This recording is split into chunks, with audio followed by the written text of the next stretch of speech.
마태복음 13장 10절부터 30절까지 본문 내용이 좀 깁니다만 우리가 이해하기 쉬운 그런 말씀으로 하나의 이야기로 쭉 되어 있기 때문에 금방금방 여러분 소화하실 수 있을 겁니다. 10절부터 30절까지 제가 한 절 여러분이 한 절 번갈아 가면서 읽겠습니다. 10절을 제가 먼저 읽겠습니다. 제자들이 예수께 나와 이르되 어찌하여 그들에게 비유로 말씀하시나이까? 대답하여 이르시되 천국의 비밀을 아는 것이 너희에게는 허락되었으나 그들에게는 아니 되었나니 무릇 있는 자는 받아 넉넉하게 되되 없는 자는 그 있는 것도 빼앗기리라.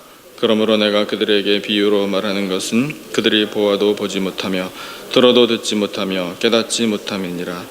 이사야의 예언이 그들에게 이루어졌으니 일러스되 너희가 듣기는 들어도 깨닫지 못할 것이요 보기는 보아도 알지 못하리라. 이 백성들의 마음이 완악하여져서 그 귀는 듣기에 둔하고 눈은 감았으니 이는 눈으로 보고 귀로 듣고 마음으로 깨달아 돌이켜 내게 고침을 받을까 두려워함이라 하였느니라. 그러나 너희 눈은 봄으로 너희 귀는 들음으로 복이 있도다. 내가 진실로 너희에게 이르노니 많은 선지자와 의인이 너희가 보는 것들을 보고자 하여도 보지 못하였고 너희가 듣는 것들을 듣고자 하여도 듣지 못하였느니라. 그런즉 씨 뿌리는 비유를 들으라.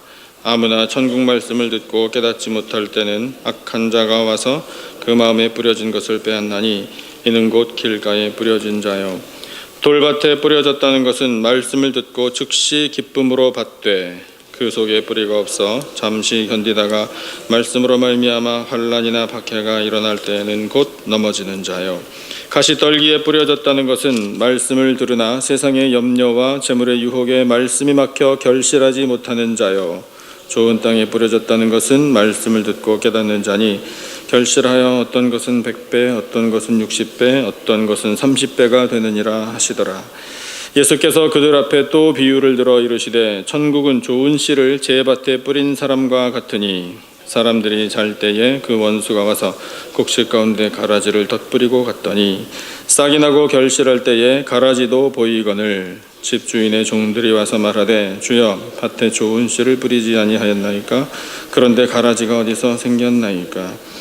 주인이 이르되 원수가 이렇게 하였구나. 종들이 말하되 그러면 우리가 가서 이것을 뽑기를 원하시나이까? 주인이 이르되 가만두라. 가라지를 뽑다가 곡식까지 뽑을까 염려하노라. 30절 함께 둘 다 추수 때까지 함께 자라게 두라. 추수 때에 내가 추수꾼들에게 말하기를 가라지는 먼저 거두어 불사르게 단으로 묶고 곡식은 모아 내 곳간에 넣으라 하리라. 아멘. 예수님께서 진리의 말씀을 사람들에게 선포하실 때 비유로 말씀하신 사례가 복음서에 많이 나옵니다. 오늘 준 이 본문에도 예수님이 비유로 말씀을 하셨죠. 그런데 그 비유의 가장 많은 주제는요 천국이었습니다. 천국에 관한 말씀, 특별히 이 마태복음 13장을 보면 천국에 관한 말씀을 비유로 주셔요. 그래서 여러분 우리가 읽은 이 본문 내용 워낙 유명한 이야기여서 여러분 잘 알고 계시리라 생각합니다. 너무 감사한 것은 그 비유의 말씀을 예수님이 하셨는데 그 비유의 뜻까지 다 해석을 해주셨다는 사실이에요. 그러니 얼마나 감사합니까? 우리가 헷갈릴 이유가 하나도 없습니다. 씨 뿌리는 그 비유에 관해서는 예수님이 해석해 주신 말씀 그대로 우리가 받아들이면 됩니다. 그런데 오늘 말씀 10절을 보니까 제자들이 그 처음 비유, 씨 뿌리는 비유를 듣고 궁금증이 생겼다라는 것을 알 수 있습니다. 궁금증이 생겼을 때 여러분 그때가 중요합니다. 그게 제자의 길이에요. 일단 궁금하게 생각하는 게 제자의 길이고요. 그 다음에 그 궁금증을 가지고 예수님께 나왔다라는 것이 제자의 길입니다. 궁금하면 나름대로 해석할 수도 있잖아요. 그러니까 제자들도 예수님이 말씀하신 비유의 뜻이 뭘까 해서 자기들끼리 경론을 할 수도 있습니다. 이런 뜻일 거다, 아니다 이런 뜻일 거다라고 얼마든지 자기들끼리 해석해서 또 아규를 할 수도 있습니다. 그런데 지금 제자들이 사실 초보 단계인지 얼마나 지났는지 정확하게 알 수는 없지만 그러나 어쨌든 여전히 훈련 단계잖아요. 그 훈련 단계에서 그 궁금증을 가지고 예수님께 나왔다라는 사실이 여러분 우리에게 도전이 되는 겁니다. 그래서 그 비유에 대해서 예수님께 질문을 드렸어요. 예수님 왜 사람들에게 비유로 말씀을 하십니까? 이렇게요. 그랬을 때에 예수님께서 비유로 말하는 이유는 이렇게 직접적으로 말씀은 안 하셨지만 제자들이 기대했던 것보다 더 은혜로운 말씀을 우리에게 주셔요. 그러니까 우리에게 주셔요. 제자들에게 주셨는데 오늘 우리가 듣습니다. 그것이 11절이에요. 11절 한번 같이 다시 읽어보겠습니다. 한 목소리로 시작. 대답하여 이르시되 천국의 비밀을 아는 것이 너희에게는 허락되었으나 그들에게는 아니 되었나니. 아멘. 여러분, 이 한 말씀이요 제자들에게 주시는 영적인 특권입니다. 나의 사랑하는 제자들아, 너희들은 천국의 비밀을 알 자격이 있느니라. 제자들이 잘나서, 제자들이 선한 일을 많이 해서가 아니라는 것 우리도 알고 있지 않습니까? 뭡니까? 예수님의 마음이 뭔가요? 내 사랑하는 제자들이기 때문에, 예수님께서 세워주시고 부르신 제자들이기 때문에 너희들은 천국의 비밀을 알 권리가 있다, 이렇게 말씀하신 겁니다. 세상 사람들은 그렇지 못하다. 너희들은 내가 말한 비유의 뜻을 알고 싶어서 찾아왔지 않느냐, 제자에게를 바로 걸어왔다, 이렇게 말씀하시는 거예요. 그렇다면 여러분, 우리도 그것을 통해서 알 수 있습니다. 우리가 성경의 진리를 다 알지 못합니다. 더구나 여러분, 천국에 관해서, 천국의 비밀에 관해서 그 진리의 말씀을 우리가 다 알지 못합니다. 성경 읽어보시니 여러분 어떠세요? 어려운 내용이 참 많죠. 목사인 저도 어렵습니다. 성경을 연구하는 사람도 어려운데 평상시에 본인의 일을 하시다가 성경을 읽으시는 분들이 얼마나 더 어렵겠습니까? 어려운 일들, 어려운 내용들이 많지만, 그러나 여러분, 하나님께서 우리를 보실 때 어여삐 보시는 태도는 뭐냐면, 하나님 가르쳐 주십시오, 오는 거예요. 주님을 찾는 겁니다. 찾아서 이 천국에 관한 비밀, 이것을 알게 해 주십시오 라고 구하는 것이 바로 여러분, 제자들이 특권을 누리는 그런 모습이고, 이 예수님이 말씀하신 너희들에게는 이 천국의 비밀을 알려주노라 라고 말씀하시는 그 말씀이 이루어지는 겁니다. 그래서 예수님이 이 제자들이 너희에게는 천국의 비밀을 아는 것이 허락되었다, 잘 왔다, 잘 물어봤다, 이렇게 말씀하시면서 쭉 설명을 해주셔요. 그러면 세상 사람들은 왜 알지 못하나? 중간에 이런 말씀을 하십니다.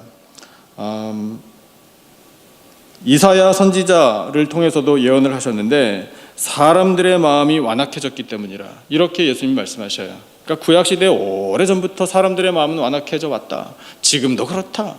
예수님께서 하나님의 아들이라고 친히 선포하시고 기적도 행하시고 능력을 보여주시고 구원의 은혜를 베풀어 주시는데, 병자들을 고쳐주시고 말씀을 주시는데도 불구하고 여전히 사람들의 마음이 완악하다라고 말씀하셔요.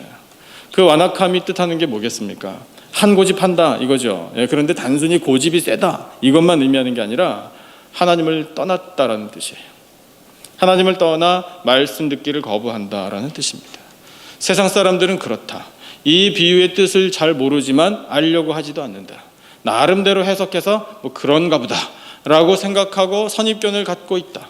하나님 없이도 내 주관으로, 내 힘으로, 내 능력으로, 내 재물로, 내 경험으로 얼마든지 내 삶을 풍요롭게 만들 수 있다라고 생각하고 산다. 그것이 멸망길인 줄도 모르고 산다. 이렇게 예수님이 말씀하시는 거예요. 그러니 그들은 지금 하나님께서 주시는 이 천국의 비밀을 알지 못하는 것이다. 그러나 너희들, 내 제자들은 알고 있다. 너희들은 복되다라고 예수님이 말씀하시는 겁니다. 여러분, 예수님이 하신 말씀 우리가 듣게 됨이 복인 줄로 믿습니다. 특별히 예수님께서 하신 말씀은 천국에 관한 비밀이에요. 하나님 아버지의 뜻이라고요. 구원에 관한 진리예요. 여러분, 이 구원에 관한 진리를 우리가 소유하고 있음이 가장 큰 복인 줄로 믿습니다. 여러분, 그 구원을 확신하시기를 주님의 이름으로 축원합니다. 그래서 우리가 계속해서 날마다 더 알아가야 돼요. 예수님이 그렇게 나를 찾아온 제자들아 너희들은 복되다. 왜? 천국의 비밀을 이제 알게 되었으니까. 이렇게 말씀하시고 드디어 씨 뿌리는 비유의 그 설명을 해주고 계시죠. 우리 잘 알아요. 제자들 이제 예수님께 들었으니까 제자들도 잘 알았을 거예요. 잘 알지만 여러분, 우리는 계속해서 되새겨야 돼요. 씨앗이 의미하는 게 뭡니까? 말씀이잖아요. 그 말씀이 뿌려지는데 모든 사람들에게 뿌려진다. 그런데 말씀을 받는 사람들의 마음이 다 제각각이다. 세 가지 종류, 방해하는 것들이 있는 그런 마음밭은 결실을 맺지 못한다. 그 말씀이 결실을 맺지 못하면 헛되다, 이렇게 말씀하시죠. 하지만 마지막 좋은 땅에 뿌려진 씨앗, 그것은 결실을 맺는데 몇 배? 30배, 60배, 100배로 결실을 맺는다라고 말씀을 하고 계셔요. 여러분, 이것이 천국에 관한 비유의 말씀이라 말씀하십니다. 그렇다면 여러분, 우리의 심령에도 이 말씀의 씨앗이 이미 뿌려졌지 않습니까? 제 말이 맞으면 여러분 아멘이라고 한번 화답해 보십시오. 우리는 이 생명의 씨앗 말씀을 이미 받은 사람들이에요. 그러면 말씀을 받아서 가만히 있을 것인가? 그러면 안 된다는 거죠. 그 말씀을 받아서 우리가 맺어야 할 열매가 있다라고 말씀하셔요. 어떻게 30배, 60배, 100배나 결실을 맺나? 이건 우리가 염려할 필요가 없는 겁니다. 왜냐하면 여러분 말씀의 능력이 있기 때문이에요. 이 말씀이 우리 안에서 살아 역사하고 그 말씀을 우리가 사랑하고 그 말씀을 의지하고 살면 우리들의 인생을 통해서 열매는 풍성하게 맺혀지는 것입니다. 그 열매를 맺어주시는 분이 바로 성령 하나님이셔요. 여러분, 성령께서 9가지 열매를 맺어주신다고 약속하고 계시지 않습니까? 그것만 해도 벌써 9배예요. 그러면 여러분, 그렇게 해서 우리가 의의 열매를 계속해서 거두고 하나님이 기대하시는 결실을 우리가 맺어가면 30배, 60배, 100배 하나님께서 다 거두게 도와주실 줄로 믿습니다. 여러분, 그것이 제자의 길이에요. 비유의 이야기가 하나가 아니라 또 하나 나옵니다. 그 또 하나의 비유는 씨라는 매개는 똑같은데 가라지가 나와요, 이번에는. 그래서 24절부터 30절까지 내용을 보니까 예수님이 그 씨를 매개로 어떤 사람이 씨를 뿌렸는데 가라지가 함께 자랐고 또 추수하는 일꾼들이 그 가라지가 같이 자라서 결실을 맺기 시작하는 것을 보고 주인에게 가서 가라지를 뽑을까요? 라고 여쭤봤는데 주인이 가만 놔둬라.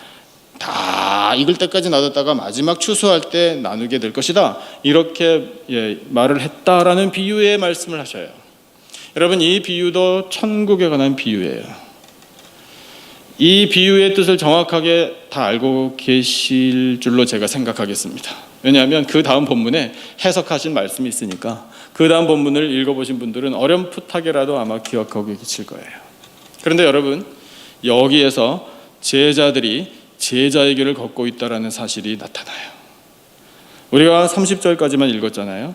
제자들이 제자다운 면모가 언제 나타나냐 하면 그 바로 다음에 쭉 내려가서 36절에부터 나와요. 36절 우리 한 절만 같이 읽어볼까요? 36절 한 목소리로 읽겠습니다. 시작. 이에 예수께서 무리를 떠나서 집에 들어가시니 제자들이 나와 이르되 밭의 가라지의 비유를 우리에게 설명하여 주소서. 이렇게 예수님께 또 요청해요. 예수님께서 37절에 바로 대답하여 이르시되 좋은 씨를 뿌리는 이는 인자요. 이렇게 하시면서 그 비유의 뜻을 설명해 주십니다. 예수님 참 친절하기도 하셔라. 저 같으면 이렇게 얘기했을지도 몰라요. 너희들은 아직도 그것을 모르느냐? 이렇게요. 지난번에 씨 뿌리는 비유 다 이야기해 줬잖아. 그거 금방 까먹었어? 이렇게 말해도 제자들이 죄송합니다. 이렇게 하면서 별로 대답할 말이 없었을지 모르겠어요. 근데 예수님께서 책망하지 않으시고 어찌하여 이렇게 믿음이 없느냐, 왜 지혜를 구하지 않느냐, 이런 책망은 단 한마디도 없어요. 제자들을 향한 책망하는 뉘앙스가 예수님 말씀에 느껴지지 않습니다. 왜냐? 제자들이 잘했기 때문이에요. 여러분, 모르는 건 죄 아닙니다. 도리어 무관심한 게 죄예요. 이 비유를 제자들만 듣지 않고 다른 여러 사람들이 들었을 겁니다. 그런데 똑같이 비유의 말씀을 들었는데 어떤 사람은 그 말씀의 뜻이 뭘까? 지난번에는 씨 뿌리는 비유를 말씀하셨는데 그 해석까지 다 들었는데 이번에는 그 씨앗에 관해서 다른 말씀을 주셨는데 이 뜻은 과연 무엇일까? 잘 모르겠다라고 궁금증을 갖는 것부터가 제자의 길이라고요. 그리고 잘 모르겠으면 예수님께 나아가서 여쭤보는 거죠. 선생님이요, 랍비요, 우리의 예수님, 그 말씀하신 비유의 뜻이 뭡니까? 그것도 천국의 비유입니까? 와서 질문했다는 것 자체가 제자의 길을 걸었다라는 사실이에요. 여러분, 우리가 오늘 깨달아야 할 제자의 길이 바로 이런 겁니다. 우리는 일단 진리의 말씀에 대해서 궁금증을 가져야 돼요. 그리고 그것을 알기를 원해야 된다고요. 나는 천국에 관한 비밀의 말씀은 다른 어떤 것보다도 먼저 알아야 되겠습니다. 왜? 천국에 반드시 가야 되니까. 여러분, 그런 열정이 우리에게 있기를 축원합니다. 천국에 관한 비밀을 말씀하시는데 좋은 얘기네요. 들으면 좋고 안 들어도 상관없습니다. 먹고 사는데 지장 없어 보이네요. 만약에 이렇게 무관심해 버리면 여러분, 말씀은요 심판에 대해서 양보가 없잖아요. 천국에 관한 비밀을 말씀하시는데 무관심하다? 거둬들이십니다. 그러니까 우리는 정신 바짝 차려야 돼요. 요즘에는 우리 교회 그런 일이 없습니다만 여러분, 하나님의 말씀을 대하고 적용할 때 나름대로 해석하시면 위험해요. 제가 이미 말씀드린 거 조금 상기시켜 드릴게요. 욥기 8장 7절 말씀 많이 암송하실 거예요. 내 시작은 미약하였으나 내 나중은 심히 창대하리라 는 말씀을 들으면 우리가 대본에 보이는 반응이 뭘까요? 뭐라고 화답하죠? 안 하시네요? 예. 비즈니스, 한국에서 제가 목회할 때 비즈니스 하시는 분들, 이미 목사님들이 다녀가신 비즈니스 현장에 가보니 나무에 아주 멋지게 그 성경 구절을 새겨서 욥기 8장 7절 새긴 그런 서각들이 많이 있더라고요. 이렇게 벽에 붙어 있어요. 내 시작은 미약하였으나 내 나중은 심히, 큰 글자로 심히를 창대하리라 이렇게 돼 있어요. 그 말씀을 다 걸어놓고 비즈니스를 하실 때마다 얼마나 위로와 용기를 얻으실까라는 생각이 물론 듭니다. 그런데 한편으로는 말씀은 못 드리겠고, 아이고 저 말씀은 저렇게 적용하는 게 아닌데, 그런 안타까움이 또 있더라고요. 기억하십니까? 여러분, 그 말씀은 비즈니스 하시는 현장에 걸어둘 말씀 아닙니다. 그 말씀을 누가 했는지 우리가 알아야 돼요. 수아 사람 빌닷이라는 욥을 위로하기 위해 온 친구가 제일 처음에 한 말이에요. 근데 우리는 그 한 절만, 그게 마음에 드니까, 내 마음에 쏙 드니까 그것만 쏙 뽑아가지고 적용하려고 하는데, 하나님의 말씀이니까 뭐 크게 잘못될 거 없겠죠 라고 우리끼리는 이해를 하지만, 그러나 여러분 그 앞뒤에 수아 사람 빌닷이 한 말을 쭉 같이 읽어보면 그 중에 그 한 구절이 나오는데, 그건 하나님께서 자기에게 들려주신 말씀이 아니라 자기의 생각을 말한 겁니다. 근데 자기의 생각을 말하는데 욥에게 책망을 해요. 내 자녀들이 한꺼번에 죽었다. 왜냐? 죄 때문에. 이렇게 이야기해요. 죄가 없이 네 자녀들이 죽었겠느냐? 그리고 아비인 너에게 죄가 없기 때문에 하나님께서, 죄가 없으면 하나님께서 그렇게 심판하시겠느냐? 너에게 죄가 있기 때문에 하나님이 심판하신 것이다. 하나님은 무지한 자를 그렇게 심판하시는 분이 아니다 라는 교훈을 해요. 틀린 말은 아니죠. 맞습니다. 살펴보면, 그 말을 언뜻 보면 다 맞는 말이에요. 또 그 사람이 하나님을 잘 섬기는 사람인 것으로 성경이 우리에게 가르쳐 주기 때문에 그렇게 신실한 사람이 욥을 위로하기 위하여 한 말이니 얼마나 정성껏 생각을 깊이 해서 신중하게 했겠습니까? 조심스럽게. 그러나 여러분, 욥기 42장 맨 끝에 가서 하나님이 욥에게 이렇게 말씀하셔요. 그 친구 중에 한 사람을 불러서 너희들 세 친구가 한 말 옳지 않다. 욥이 한 말은 옳다. 욥은 불평을 중간에 좀 했지만 욥이 한 말은 옳다. 그러나 친구들의 말은 옳지 않다. 너희들은 번제를 드려서 그것을 회개해야 한다 라고 전해 이렇게 말씀하셔요. 그렇다면 내 시작은 미약하였으나 내 나중은 심히 창대하리라, 이것을 우리가 한 절만 쏙 뽑아가지고 비즈니스에 다 걸어놓고 이렇게 될 줄로 믿습니다 할렐루야 하면서 할 일이 아니구나 라는 사실을 우리가 깨닫게 되는 거예요. 두 사람이 싸웁니다. 싸우지 마세요 여러분. 싸우는 거는 우리에게 전혀 덕이 안 됩니다. 두 사람이 싸우는데 한 분이 말립니다. 말릴 때 참는 자가 복이 있다고 했어, 성경에. 어때요 여러분? 어떻게 생각하세요? 참는 자가 복이 있다라는 성경 말씀이 있습니까? 조금 헷갈리네요. 그렇죠? 조금 헷갈리시죠? 좀 헷갈리셔야 돼요. 그러니까 저는 좀 전에 봤으니까 아니라는 거 알거든요. 참는 자는 복이 있나니라는 말씀이 야고보서 1장 12절에 있긴 있는데 그 앞에 한 단어가 있어요. 시험을, 이거예요. 둘이 싸우다 참는 자에게 복이 있다 이런 말씀은 없어요. 시험을 참는 자는 복이 있다.